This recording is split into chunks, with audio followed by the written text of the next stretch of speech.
spoken of as aliens are.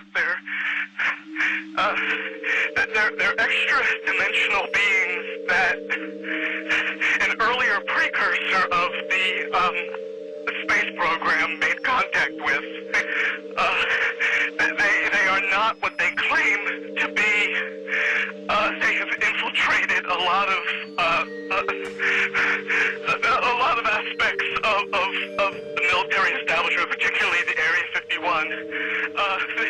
The disasters. Hi humans, it's Hannah. Welcome back to the channel. Welcome back to another Internet Mysteries Iceberg videos as we continue this Giant Iceberg series. In today's video, I'm super excited because I actually discovered some internet mysteries that I have never heard of before, and I'm excited as this iceberg gets deeper. There's more and more that I have never heard of before, and those are my favorite. I'm so sick of hearing about Cicada 3301 and, you know, like Polybius. Now, first I have to start with a huge apology. This video is only going to be one tier. We're only going to do tier 5 today, and I really apologize. I'm not going to make a habit out of this. I do try to make all iceberg videos have at least 2 tiers each part so that it's a nice long video and there's a lot of stuff to go through. And that was my original plan. We were going to do 5 and 6 today. However, unfortunately, my schedule just got really messed up. I'm gonna be really honest, I'm a little bit behind on the YouTube stuff right now. Ask my patrons.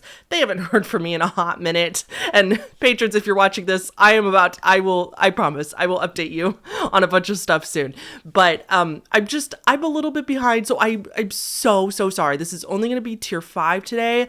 I will try to make the next video. If the next video is not at least 2 tiers, it might just be the rest of the iceberg and it might be one mega long video.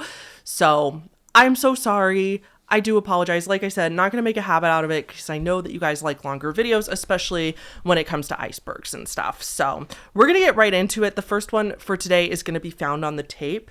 However, this video is supported by a sponsor, thankfully, so we're going to roll to that, but I'll be right back with you and we'll get into it. So you guys know that all we talk about is scary and creepy things on this channel, and I love that for us. Scary and creepy things, my favorite thing to talk about, obviously, or I wouldn't be doing this. But as I'm sure most of you can relate, you cannot spend all of your time on creepy stuff because your brain will just get sad after a while. It's too much dark stuff. You guys already know that I love mobile games. I love a good mobile game. It is how I relax, it's how I unwind at the end of the day, and how I give my brain a break from all the spooky stuff. So today I'm going to share a game with you that has really been allowing me to unwind and get my mind off of the dark stuff for as long as I want, and that game is Screw Jam. Screw Jam is the sponsor of today's video, and let me say I am so happy because I have been playing this game quite a bit lately. Screw Jam is a challenging puzzle game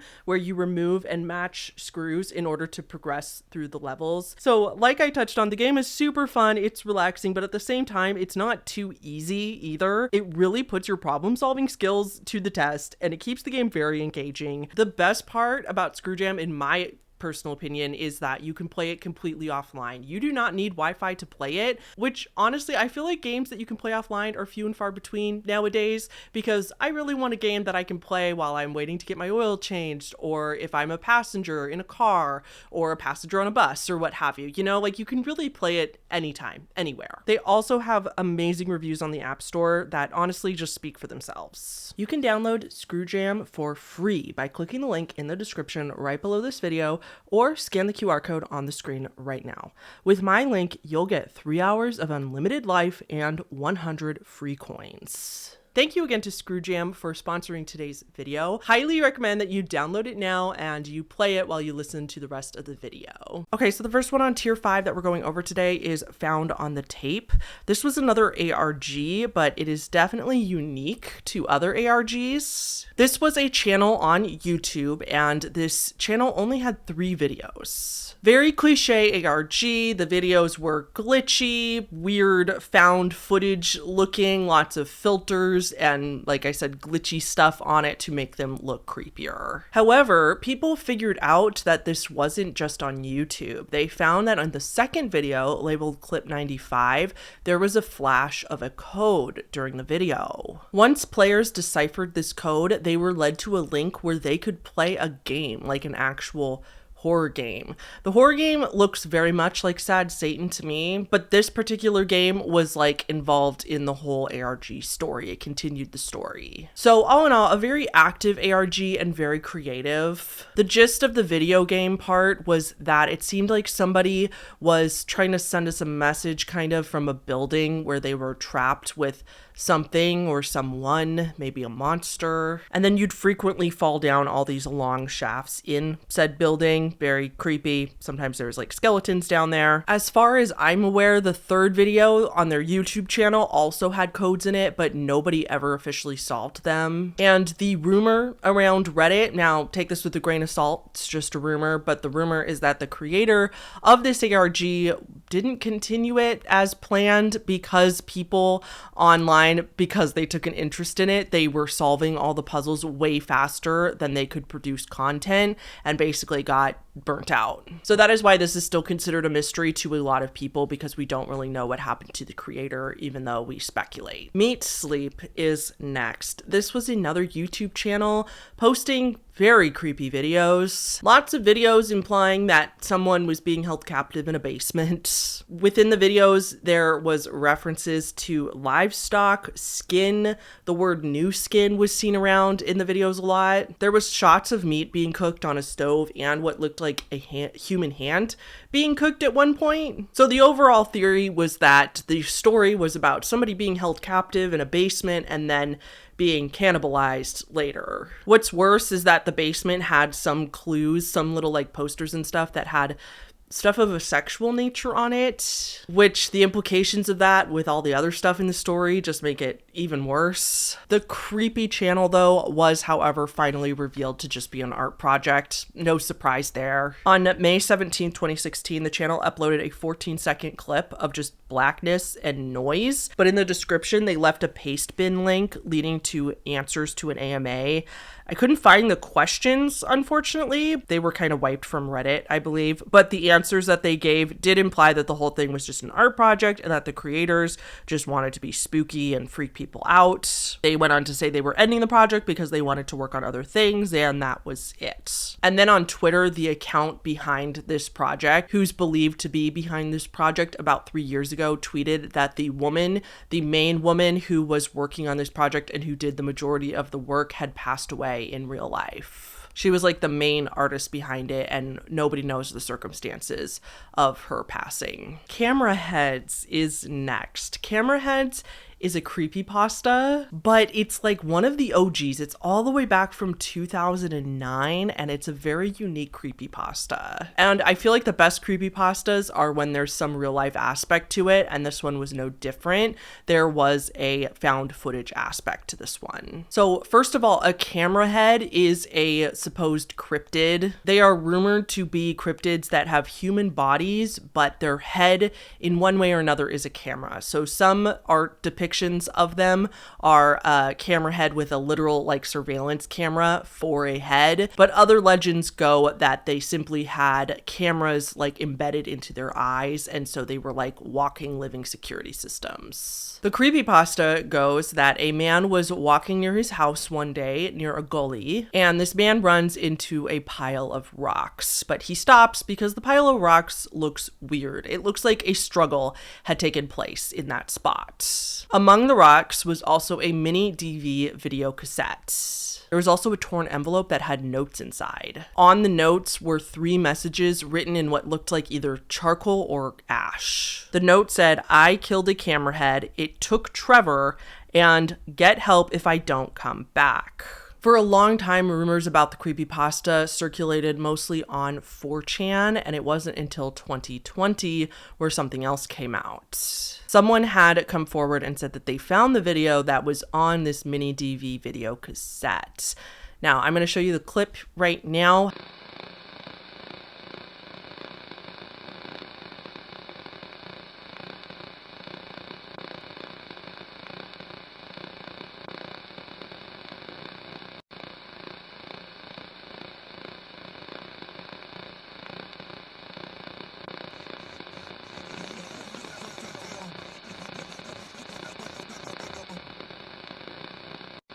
I believe that it is also since recently been determined that no other missing posts or parts of the story are missing or lost the way many claim online. However, it's a really good example of kind of a creepypasta inception situation, like the creepypasta being lost, like nobody can find the full story of the creepypasta and all the stuff that goes with it is a creepypasta in itself. Like the fact that it's lost is another creepypasta. Saki Sanobashi is next, and I do apologize for my pronunciation of the Japanese language. This is an urban legend that comes out of Japan, and this urban legend goes that there is a rumor that there was an anime called Saki Sanobashi, translated to Go for a Punch, and that this anime came out in the late 80s or early 90s. The legend goes that the anime was about a group of young girls, like minors, in a bathroom facility, like in a basement. I thought of like the first Saw movie, like that kind of vibe, but they were trapped down there and men would come down to the basement and torture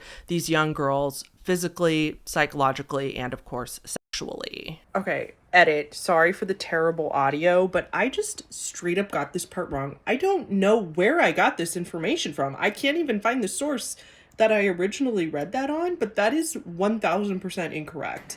That is not what the anime was supposedly about. It was about, I got the first part right, it was supposedly about a group of young girls who get trapped in a bathroom and they have absolutely no way out. But the real story goes that they actually just start going crazy, basically, from being trapped down there. And it all starts out with them talking, but then it slowly descends into them going mad and themselves in different ways, in very, very brutal, graphic ways. I don't know where I got this information from. I'm glad I caught it before I posted the video, but I'm sorry, that is not what it was about. Okay, back to me. Apparently the anime was incredibly graphic and disturbing. That's not surprising given what I just described to you, what it was supposedly about, but the creators behind the anime were never identified. Like, they stayed under wraps because it upset so many people. Apparently there was a lot more episodes of the show than people have ever seen, but they just were never released. And the rumor or the legend goes that only like a couple of the episodes were leaked, and they were only leaked on the dark web. So not that many people have actually seen them or have been able to recover these episodes. The whole legend started because somebody on 4chan described the show and claimed that they had seen an episode. In December 2019, a Reddit user made a throwaway account and came out to say that they were the creator of the rumor/legend and confirmed that it was all fake and made up. However, OP failed to prove they were really the writer of the 4chan post and admitted that there was no way of definitively proving that they were the person. So a lot of people think that that Reddit post is just some random person trolling and that the anime might still exist somewhere on the internet.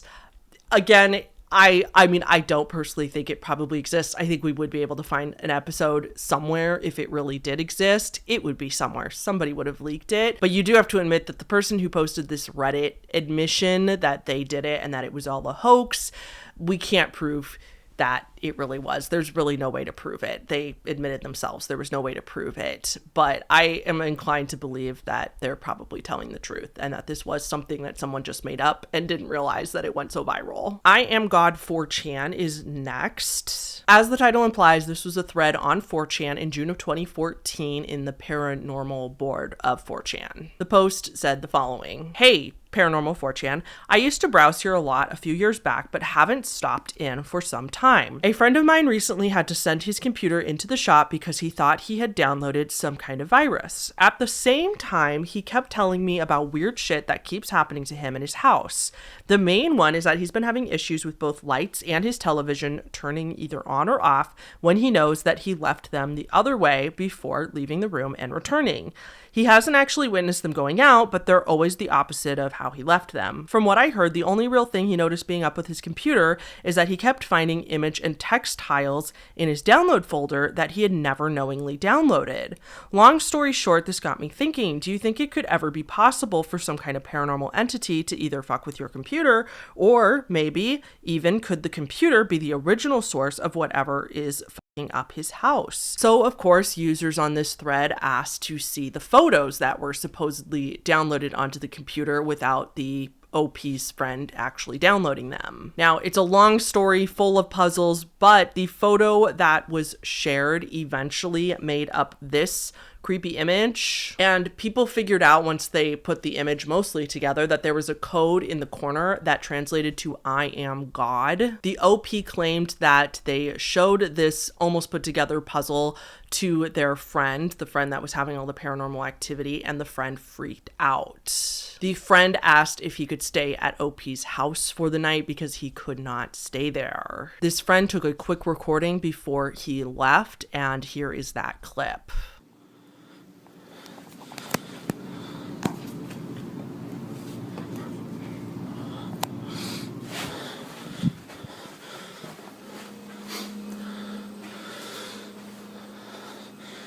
A lot of people say that they hear like a whispering or a voice in this clip, but even more notably, people got a little screen grab of something red in the video that looked kind of like the face, or was speculated to be the same face that people were putting together. The photo was eventually completed. Here's the full photo of that face, and then OP eventually disappeared. I'm just gonna say it, the odds of this not being an elaborate troll, very slim. A lot of people also believe that the puzzle, the completed face, the creepy face, is just a heavily photoshopped photo of a man named Doug Walker from Nostalgic Critic.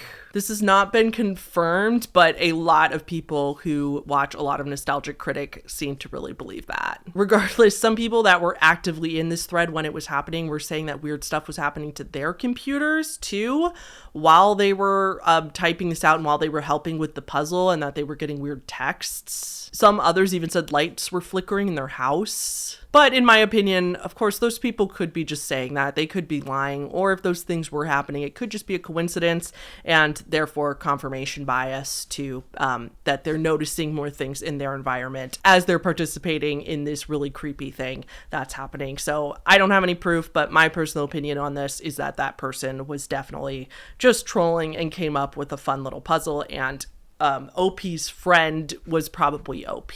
Okay, next on the list is something called Persistent Trip, Datura, ? This one refers to a random videotape that was supposedly found on a park bench in 2008, specifically in Philadelphia, and that tape was subsequently uploaded to YouTube. The video depicted a man talking about how he had been tripping after taking a drug, and he had been tripping for months at a time nonstop. And not like he was taking drugs every day and that's why he was tripping, but like he took it once and for whatever reason that trip never stopped.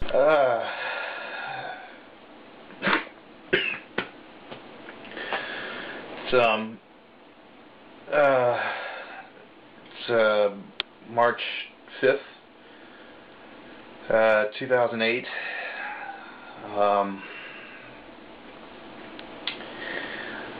Don't seem to be coming down. It's been about 2 months. I can't really go out. Been spending a lot of time in the basement. I don't think it's wearing off. I don't really know what to do to make it wear off.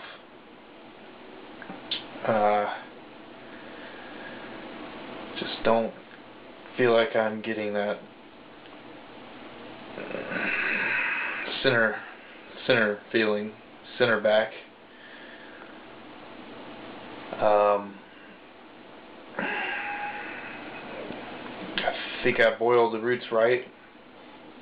I did what it said in the book.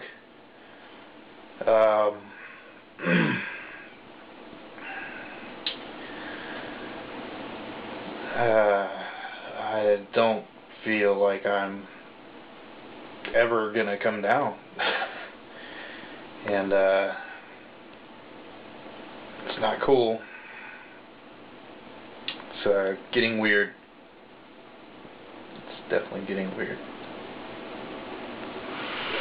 So this remains unsolved. Nobody even knows what that man took. The only clue that we have is in the video where he mentions that he, quote, boiled the roots right. So, of course, this led a lot of people to believe that it must have been ayahuasca that he took, aka the DMT drink tea. I just talked about this. I just made a whole video about DMT. You can go watch it. It's a few videos back. But the problem with this is that there's never been any known documented case of DMT causing someone to trip for months. Now, if you take ayahuasca, if you drink it, just like most drugs, when you consume it in a different way, it can last different amounts of times. And when you drink ayahuasca, I have heard of it lasting for many hours, sometimes 8 or 12 hours. Very few cases, but sometimes a day or two, which is scary in itself. But there's been no documented cases of it never wearing off. So then others speculate that perhaps he took Datura. Now, if you don't know, Datura is a very, very scary drug, mostly because it's very hard to get the dosing right. I also made an entire video on it. I swear I'm not doing this on purpose. I'm not manipulating the content. I've just made videos about this stuff. So I also have a Datura video if you're curious to know why it's so scary. But a lot of people argued that it couldn't have been Datura because he talks about brewing the roots. And you don't typically do that with Datura. You usually just consume a seed. However, others have argued that you can actually boil other parts of the Datura plant in order to make it work as well. So maybe that's what this man took if this were real. So the prevailing theory on this one is that, it could be totally fake, it could be fabricated, but perhaps the video itself is real and this is a man talking about tripping for months, but the part of it being found on a park bench is totally fake. They just added that to make it creepier. I personally think that a lot of people have brought this up online, that it's possible that he made this video thinking he was tripping for months because he was tripping. And so sometimes some effects of different drugs can be time distortion. And maybe, when you come out of it, you think you were gone for weeks, even though you were only gone for a few minutes or a few hours. And so it's thought that perhaps he just filmed himself freaking out, thinking that it had been months, but it hadn't. It had only been a couple hours, but the drug was messing with his perception of time. Iceman Throwaway 123 is next. This is a Reddit user. This one refers to a Reddit post made in July 2019 by Iceman Throwaway 123. I'm going to just go ahead and read you the Reddit post because it's not too long. 12 mysterious and identical stores opened up on my street. What could be happening? I live just outside a big city in what resembles a suburban main street. Like many suburban main streets, retail business has been rough and they've all closed down. After a month of nothingness, suddenly 12, yes, a dozen identical convenience stores popped up. They look the same, they aim for the same floor plan, and they sell the same products at the same prices. The names are all tiny variations of each other, like Town Name Mart or Market of Town Name, and all clearly bought their signs from the same place as the fonts, colors, size, and shapes are identical. These stores see no business that I've ever witnessed, yet have a large staff numbers and are surviving way longer than the former stores that closed on this street. When I enter one, they all stare at me while I shop. I don't usually get nervous, but it feels like they're staring threateningly rather than intently. They only accept cash unless you pay some $50. Most of their products are Walmart brand and great value products being resold for higher prices. Most of the products are expired food products. I bought bread from one without checking because I was in a rush, and it turned out that it was 2 months expired. Upon returning to show them, I found that the entire shelf was expired food. What was even grosser was the dairy cooler, which had ancient milk products. I'm so confused. I feel like I'm in an episode of The Twilight Zone. What's probably happening here? Update 1. Stayed late at work and didn't end up going yesterday. Sorry to the swarm of people who did remind me. I'm reading through the comments to determine what to do, if anything at all. Sorry for less than an eventful update, but given how many people were saying I was gonna die, I'm just going to point out that I'm alive and well. So again, as we have to take all stories on the internet with a grain of salt, assuming, let's pretend that OP didn't just make this whole story up, which is possible, but if this was not made up, the most prevailing theory is that this was some sort of money laundering scheme that had popped up in this particular town. A group of people with a lot of money to launder set up a bunch of these little stores in a cheap part in a cheap town, and they were just buying random stuff and reselling it, and they don't worry about the quality or the expired foods or anything like that, because that's not what the business is about. They really don't care about what they sell and what they don't sell, because the whole goal of the business is to just launder the money. Other theories I've seen was that perhaps OP was also on drugs, or perhaps suffering from a mental illness that was giving them hallucinations or delusions. Or another theory was that it was some sort of coupon or food stamp fraud, that like basically people were going to buy these products at the store using food stamps or using coupons, you know, kind of like the extreme couponing thing where they were getting a lot of bulk stuff in bulk for free or very, very cheap because of their coupons, because of the coupon scams, and then they were trying to resell that stuff. So then other people argue that this has to be fake, this has to be a made-up story, because this would be so easy to get proof of. OP literally could have just snapped a quick picture of the street with all of these businesses, and it would have proved that they weren't lying really easily. I do agree with that. However, OP seemed to be really concerned about showing where they were. Like he or she kept saying, like, I don't want to give too many details of the town. As you could tell, they said like town name instead of the actual town name and stuff. They didn't want people to know anywhere where they were. So maybe they're just really paranoid and that's why they didn't take a picture.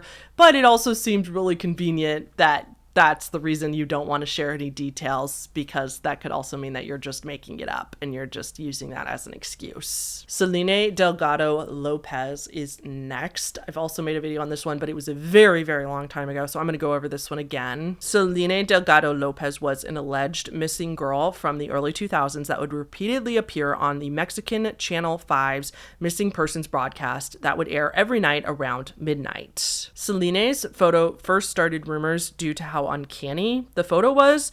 The person almost like doesn't look real. It's a very strange photo. People would go on to say that this photo was cursed because their TV would glitch every time the photo showed up. Then of course people looked up her full name and nobody could find any record of somebody by that name ever gone missing. So it led people to believe that maybe Channel 5 made the whole thing up and were showing like an early staged AI render of photo of a woman. The most popular theory being that this photo was created out of the Baton Rouge Slayers police sketch, that they changed that sketch to look like Selene. Then this whole thing continued in the 2010s, that decade, when the Mexican Channel 5's Twitter page started posting these really, really disturbing clips in the middle of the night, like in the early hours of the morning, and then they would delete the clips a few hours later. The clips also caught people's attention because they would often have the name Selene in some of the imagery. Now, I personally stand by my opinion from years ago that this was just a publicity stunt by Channel 5 to get a lot of eyes on their Twitter page and get, you know, traffic to their channel, as they would trend several times when they did this kind of thing. So then this whole saga continued in 2020 when a woman by the same name, Selene Delgado Lopez, showed up as a middle-aged woman on Facebook.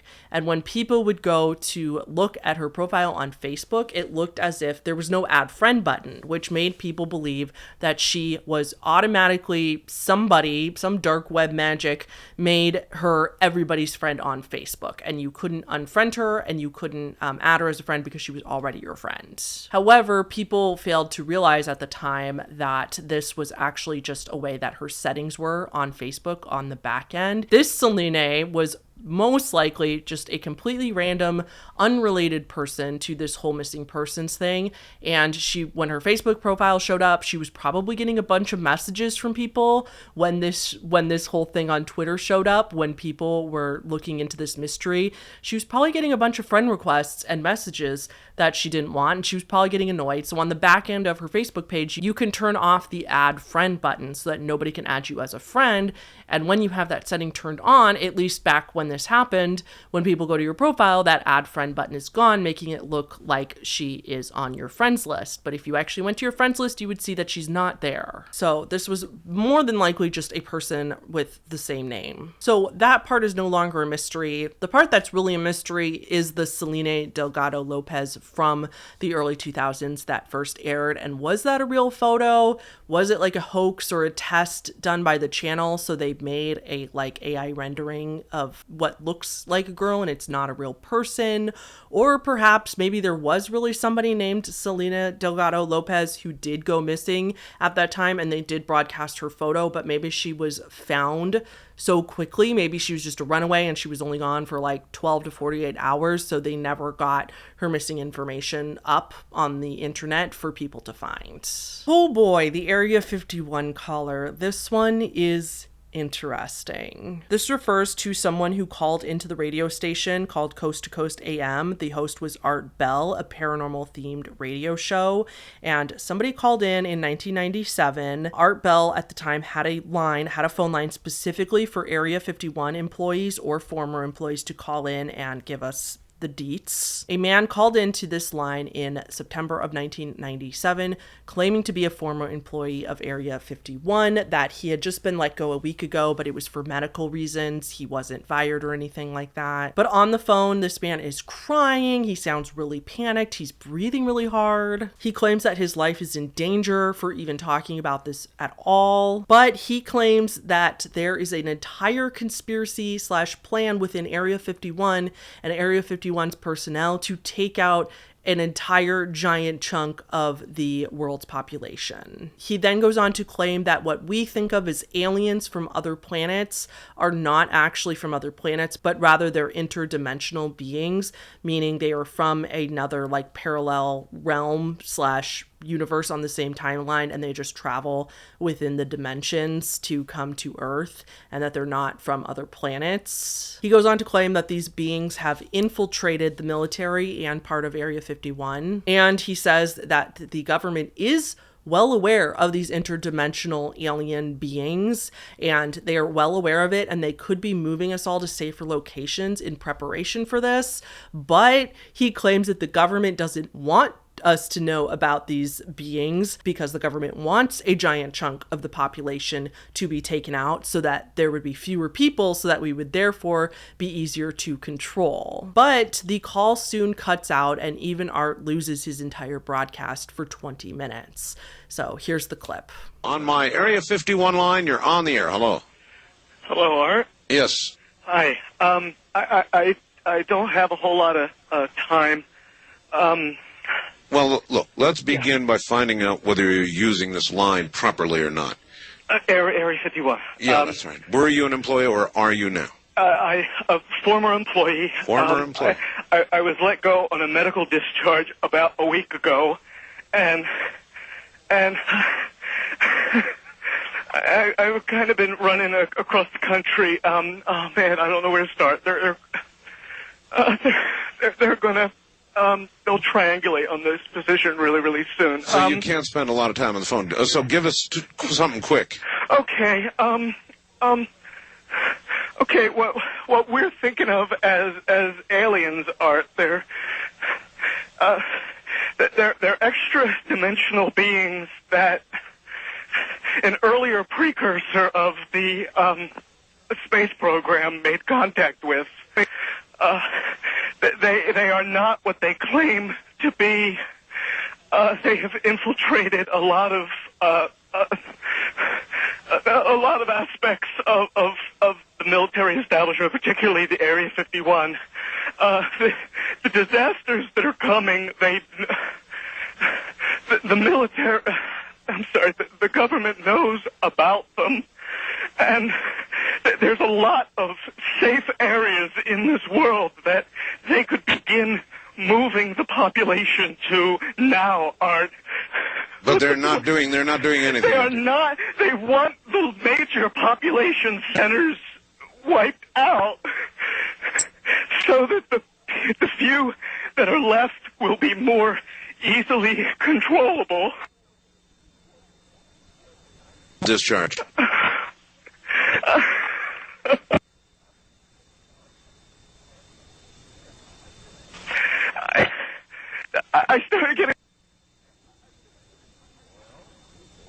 Someone who sounded very much like this man called in at a later date claiming to be the same man, and he did admit to Art that this was all a hoax, it was made up, and he was just acting. He was faking his panic and crying. However, of course, conspiracy theorists went on to say that he was just forced to do that by some government entity, that they found out that he made this call, and so they forced him to call back in order to take it all back and say that it was a hoax. My personal opinion is that it was 1997, and if you recall, I know not everybody in my audience is old enough to remember this, but I certainly do. The years leading up to 2000 were a fever dream. The years leading up to 2000 were weird. They were everybody, I mean, I would say about 5 years and up to the year 2000, so many people thought the world was going to end. So many people thought that the turn of the century was going to be this huge big deal and that scary things were going to happen, that God was going to take us all, and that I think a lot of stuff like this was thriving around that time and making it very believable for people. And I think that this person called in kind of building off of that, knowing that people think like, oh, well, they're probably planning that for the year 2000. The biggest evidence I have to support this is that it's been 27 years and nothing has happened. Emails from Jack Froese is next. In June 2011, a man named Jack Froese died of a heart arrhythmia in Pennsylvania. 5 months after he passed away, his friend Tim Hart, his best friend, received an email from Jack. The subject, I'm watching. The body of the email said, "Did you hear me? I'm at your house. Clean your fucking attic." Tim claimed that the two of them were actually up in Tim's attic right before Jack passed away, and that the two were talking about what Tim was going to do with the attic. Then, in the same month, a few days later, Jack's cousin, Jimmy McGraw, also received an email from Jack. This email said, "Hey Jim, how you doing? I knew you were going to break your ankle. Tried to warn you. Gotta be careful. Tell Rock for me. Great song, huh? You're welcome." Couldn't get through to him. His email didn't work. Jimmy had, in fact, broken his ankle just a week before receiving this email. But remember, that would have been months after Jack passed away. Now, that kind of crosses out the theory that his account was simply hacked. If his account was hacked by a random person, how would they have known that Jimmy broke his ankle or that Tim and Jack were talking about Tim's attic just before he had passed away? Now, of course, we could run with the theory that Jack's ghost or Jack from beyond the grave really was writing these emails to his loved ones. I don't personally buy that. I don't personally think that this was paranormal. And that's because, if you had that opportunity, why wouldn't you email more of your loved ones? Why not your mother or whoever was a mother figure to you? Or why not somebody else really, really close to you? And why wouldn't you make your last words more meaningful? Why wouldn't you write out, how much they mean to you and stuff like that? Even if you had a short message, it doesn't even say I love you or anything like that, or I'm doing good or anything like that, just seems kind of odd to me. So my personal opinion is that either Jimmy and Tim orchestrated this whole thing themselves and they actually wrote these emails to themselves, or even more likely, I personally think that perhaps it was Jack's mother. Tim, the best friend, did actually go to Jack's mother and ask her about these emails. She was aware of them. Jack's mom responded verbatim, "Think what you want about it or accept it as a gift," instead of denying it. So she doesn't say, well, it wasn't me. She went, you could just accept it for what it is. Accept it. She was just very accepting of it. She wasn't worried about why she didn't get an email. She wasn't freaked out about it. I don't know. I just think that it would make the most sense if she had been able to get into his account and she was sending these messages to people that he hung out with a lot, just to give them some kind of closure and to freak them out like this, because it would make sense. She would probably know about the cousin breaking his ankle as well as Tim being up in the attic.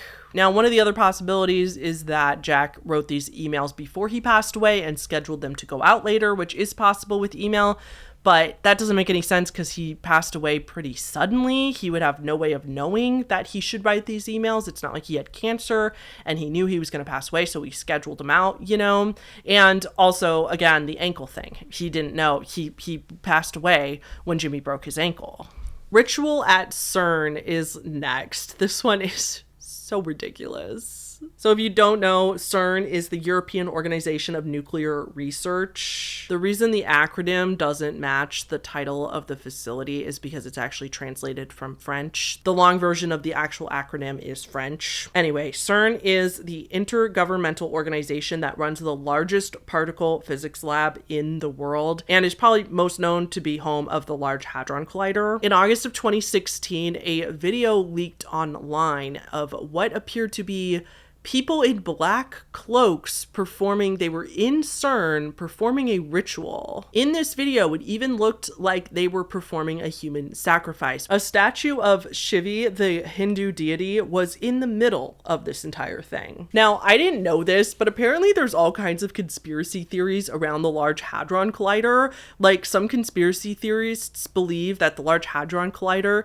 is actually a portal to hell. The officials at CERN, the actual CERN people, came out very quickly and denounced the video, saying that it was completely fake. They said the whole video was a hoax. They did not approve of the video being made, let alone being released online. And they went on to say that the video was made by scientists who had access to the lab because they worked, somewhere in the facility, and they thought it would be funny. They kind of were going off because they had heard these conspiracy theories about the facility, and so they were kind of making fun of the conspiracy theorists. However, for CERN as an organization, they did not appreciate it. They didn't find it quite as funny because it just perpetuates conspiracy theorists, which I understand. I totally respect that, because those same conspiracy theorists that no matter what you tell them with logic, they're going to believe their conspiracy theory. They're just going to say that this is proof and that they just had to hide the video and say it was a hoax because it was an actual real video, and they're just always saying that it's a hoax. You know what I mean? When I'm pretty sure this was just some employees just digging around and thinking they were pretty funny, which again, if it wasn't harmful, I would kind of think it's funny. It's obviously fake. Now I'm going to butcher this next one. It's in Spanish. I am so sorry. This next one is Valor Por Tamaulipas. This is a Facebook page run by an unknown person or persons. It's a Facebook page that's basically dedicated to exposing the Mexican drug cartel as well as government officials that are in on it.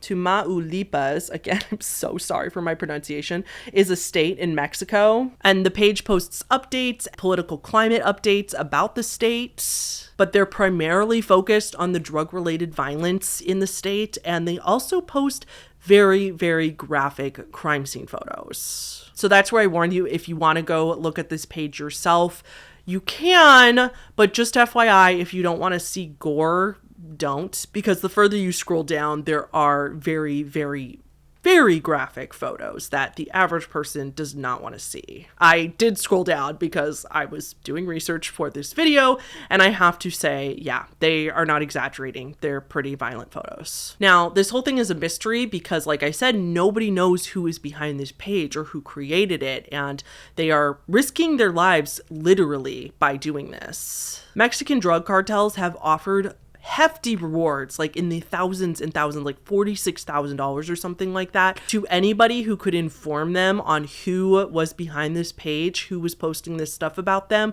or even their family members would suffice as well. I'm gonna let you fill in the blanks there for why they want to know who's behind this page. I'm sure you're smart enough to figure that out. After one of these major threats, especially after this, the cartel offering rewards for people who could find them, the person behind the account at the time allegedly, reportedly, guessing it's a he, his wife and children had to move up to the US in order to stay safe. In 2014, this person made an announcement that they were retiring from running the page, and I am assuming that this was because he probably wanted to go be with his wife and kids because they had been separated for their safety. So they had retired from running the page, but he did pass it on to other people, and there are still people running this page, and there are still more recent posts. This is wild, but this is one of those mysteries that I really hope stays a mystery for this person's sake. I really hope that their identity is never exposed anywhere or anytime. I hope this stays a mystery forever. I hope this is never solved, because this person would be in a world of trouble if it was. Funtime Kids Care is next. This one, so silly. So this is a real daycare center located in Salt Lake City, Utah. There's a lot of theories surrounding the building. You might recognize it from other videos, but it's this bright green building. A lot of people just think it has super creepy vibes. The window placement is weird. The windows are all like weirdly placed at different sizes. The signs in the windows and the sign on the building is weird. The colors are weird. It looks like a Barney the dinosaur inspired. And then the whole building kind of looks dilapidated and like a liminal space type thing. What's more, people who live in the area have claimed online that they have never seen any children there. Never anyone. No kids on the playground, no kids going in and out or being picked up or dropped off. Nothing. So of course this led to a lot of theories that like this was another money laundering thing, or like some kind of crime was going on in the building and it was a front and they were using the daycare excuse as a front, but there was never kids that actually went there. It was just so that it looked like a daycare. However, somebody from the child care licensing of the Utah Department of Health has come forward and said that all the theories about this building are unfounded and not true, that checks and actual lengthy inspections have been done on the building on the inside and the outside, and no red flags have been raised, that the whole thing is up to par. The child care licensing department of the Department of Health has also stated that the reason that people don't see kids there very often is simply because they only have a few kids at a time enrolled in the daycare. Okay. But that doesn't make any sense. There's no way that only having 2 or 3 kids, so few kids at the daycare at a time that nobody sees any of them going in and out. That doesn't make any sense because the business wouldn't be able to run with that many kids. And I used to work at a daycare. They will pack you with as many kids as they can per teacher, like per the laws and per what's safe, of course. But they do try to fill the classrooms. They try to keep the classrooms full because then those kids are paying tuition every month. I worked at a Microsoft parents daycare. It wasn't at Microsoft. It was, I'll say it. I worked at a Bright Horizons. And so this was definitely more notorious for richer people, but only a few kids. That makes no sense. That whoever is owning the building would not be able to pay the lease or the rent on that building with only a couple kids. Maybe the property is paid off or something like that and they're not paying rent, but still, any of the facility to keep the facility safe, to keep the water running, the electricity going, and to keep, coloring and crafts and toys and enrichment in the classrooms. None of that would be possible if they don't have enough money coming in, even if they were breaking even. So few kids that nobody sees them going in or out makes no sense to me. I am not saying that anything nefarious is going on. I'm usually one to look for other explanations before I agree with a conspiracy theory. So I'm not saying that anything really dark is going on. I'm just saying that cannot be the explanation. If it's true that nobody sees kids there, that makes no sense. Okay, John.com is next. This is a website that no longer exists, but you can find it on the Wayback Machine. This was just a website that you went to and there was random photos of random things. Here's a photo of what was on there. And each photo did have a link on it, but anytime you clicked on the photo, it would just show a picture of the photo with access code to go any further into the website. And no one has ever figured out the code because there was never enough clues. So no one has ever figured out the code or how to go on this website at all, and it's still a mystery to this day. Joanna Lopez is next, not to be confused with Selene Delgado Lopez. This is a different case, however weirdly similar at the same time. So in 1989, Joanna Lopez was shown on another news station as a missing person with a phone number under her picture to call. Her photo appeared for the first time on this news station amongst, it interrupted whatever other broadcasting, and her picture showed for 20 full seconds without any movement or background noise before finally disappearing and resuming normal programming. People thought that was strange in itself, but what was even stranger was that this photo of this supposed missing person didn't show us what Joanna Lopez looked like at all.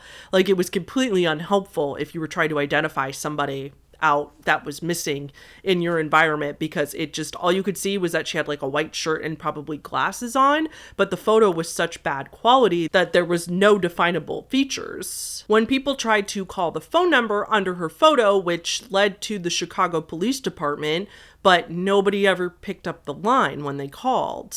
Then people started to research her name, and nobody could find her name, Joanna Lopez from Chicago, anywhere online either. Now, the internet wasn't invented until 1983, and it definitely wasn't widely used by everybody like it was today until probably, I would say, late 90s, early 2000s. I remember using it in the 90s when I was a kid. I think people later looked for her stuff online. I'm guessing it was internet sleuths who were confused about this and heard about this story later and found that there was no record of her. So again, maybe the channel was hacked, or maybe it was a test or a hoax by the channel to see what would happen. Some people thought that maybe it was just the wrong name. In February 2022, a Reddit post on the r/Joanna Lopez subreddit popped up saying that they had been in contact with a woman by the same name from Chicago who, sure enough, ran away in 1989, but was back home safe within a few days. And this alleged Joanna Lopez told this Redditor that the parents never called a news station about it, and that there's probably no records of her ever being a missing person because she was back within a few days. According to the rumors, the news station got an anonymous call from somebody asking to put Joanna Lopez's photo up. So it wasn't her parents, so nobody really knows why her photo aired in the first place. Further complicating things, Reddit did not positively identify the Joanna Lopez that this Redditor supposedly talked to, because they wanted to protect her identity and her photo and everything, which totally makes sense. But assuming this Redditor is not lying and really did talk to somebody, a Joanna Lopez who went missing in 1989 in Chicago, assuming that they are telling the truth, it seems like Joanna is safe, and it was simply never reported on because she was found safe quickly. The real mystery of this is, how did her photo show up on the news station in the first place if nobody really outside of her parents, I mean, a few people might have known, but if she wasn't being like documented as missing everywhere and her parents didn't call the news station, then who did? And why didn't that phone number work? What's the point of having a phone number for a tip line if nobody answers or gives you instructions on what to do? Lake City quiet pills. Boy, oh boy, it's impossible to summarize this in a short way for a video, but I'm going to do my best to give you guys a really good rundown of what this is. This all started with a Reddit user in 2009. The Reddit user went by u/Religion of Peace. This user posted a lot, claimed that they were in their late 70s and that they had fought in World War II. He eventually created his own website, his own web domain, in order for him and other people on Reddit to share photos. He was basically, my understanding is he was sick of getting censored for the stuff he was posting on Reddit, and so he made his own image sharing site. The image site, it was called LakeCityQuietPills.com, and it was originally for him to be able to freely share his photos. The photos often depicted extremely young-looking women and girls. Most likely, I think the consensus is that they were technically of age, but they just looked way younger. But, you know, it was corn. He was a really creepy dude, basically. So soon after Religion of Peace posted his website and started this whole website thing, another user came forward named 2-6 and claimed that the person behind Religion of Peace has passed away and that his real name was Milo. This person that posted claimed that they were the ones that actually helped Milo set up the domain. But after that, when people went to this website, when they tried to go to LakeCityQuietPills.com, it would just be a 404 error. But then sleuths, of course, went to this error message to the page, and they found HTML coding from the back end of this website, and they found out that people in this group were communicating on this website through the HTML code. Specifically, they found coding for weird job listings, like weird military job listings. But then other messages were also found, and it seemed to be this exclusive group of people that were talking through this website and embedded these messages in the coding so that other people wouldn't read it. So remember, this was all summer of 2009. In January 2010, a few months later, there were people in this back end, in this exclusive group in the coding, talking about throwing a quote unquote birthday party, or more like a memorial service type thing, for Religion of Peace / Milo. The invite to this birthday party was very, very strange. The person that sent this invite said that they had 38 rooms booked at a Marriott, and when all the guests arrived, they did not need to give their real ID to the front desk.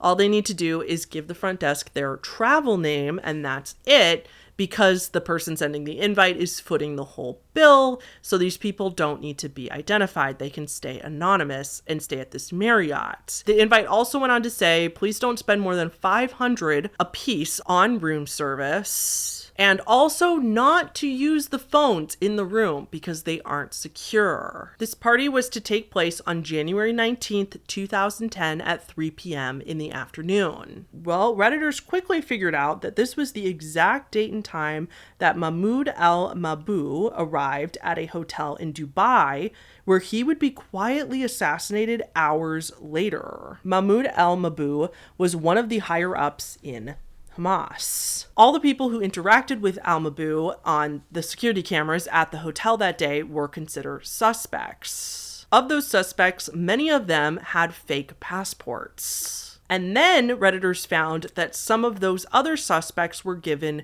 credit cards, and these credit cards were administered / originated from a town in Iowa. And this town was only a few minutes, about 15 minutes away from Lake City, Iowa. And if you didn't know, the term quiet pills is often used as a euphemism for bullets. So that led a lot of people back to Lake City quiet pills. Now, I don't know. I don't know the answer to this one. Many people believe that this was a hoax and that the dates and time matching up were pure coincidence. I don't believe that the HTML coding could have been made after that date. I don't think. Like, the person behind the whole the secret messaging on the website, like, maybe they went back and added this invitation and made it look like it was January 10th, you know, that it was a few days before the party, and then they made it match up to the assassination on purpose to make it creepy because they knew people were watching these messages. But I'm not sure if that's possible or not. Don't quote me on that.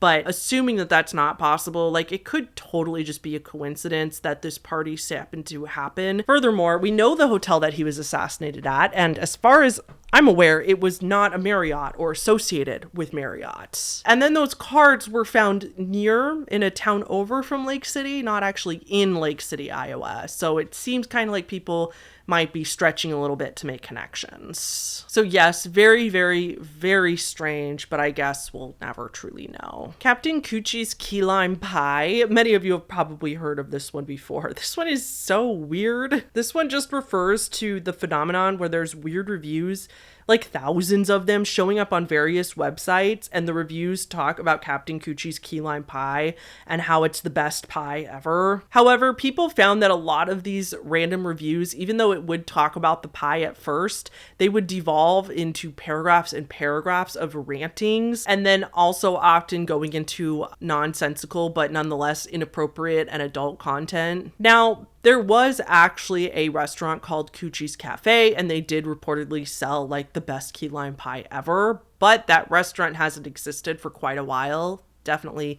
long defunct. Of course, you think this is really dumb. This is probably just a bot running amok. However, a lot of people believe that it's not a bot, that it can't be, because the reviews are all over the internet in random places, and they're all long and specific and also very different from each other. They all vary quite a bit from each other. Plus, this has been going on for at least a decade. Camdrome is next. This one's also really fun. This is an ARG/horror game that showed up at PAX back in 2013.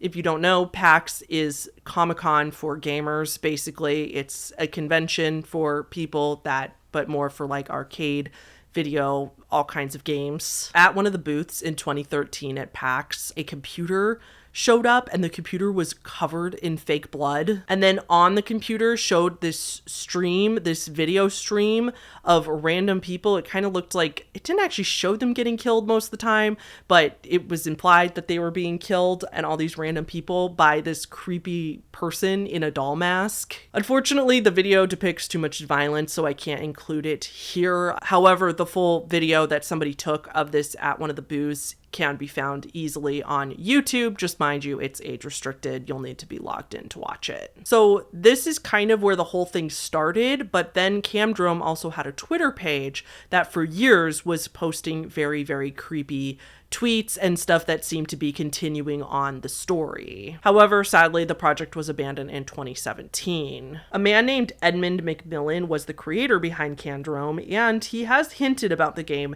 maybe coming back in the future in order to give us all more answers and to just continue the lore. All right, the last one for Tier 5 is the Happy Valley Dream Survey. Oh boy, this one is very similar to the how have you seen this man thing. We talked about that earlier in this Iceberg. But in Portland, Oregon in 2015, little paper posters were showing up around town, and they said the following: the Willamette Valley Dream Survey is investigating a recent spike in bizarre, unexplainable dreams. If you've been experiencing any unusual dream activity, you can help by reporting a summary. And then there was a number to call saying to leave a summary of your dream. Apparently, when you called this number, there was a female voice recording. It wasn't a live person that answered, of course, but there was a voicemail of a female voice saying to record your dream, and you could actually record your dream, but after you hung up, nothing happened after that. So not much came of it after that until 2020, where very, very similar posters were now showing up in Utah. Instead of Willamette Valley Dream Survey, it was now called the Happy Valley Dream Survey. This time though, when people were calling the number and leaving a recording of their strange dreams, this time though, people said that after they called, this number would be calling them back.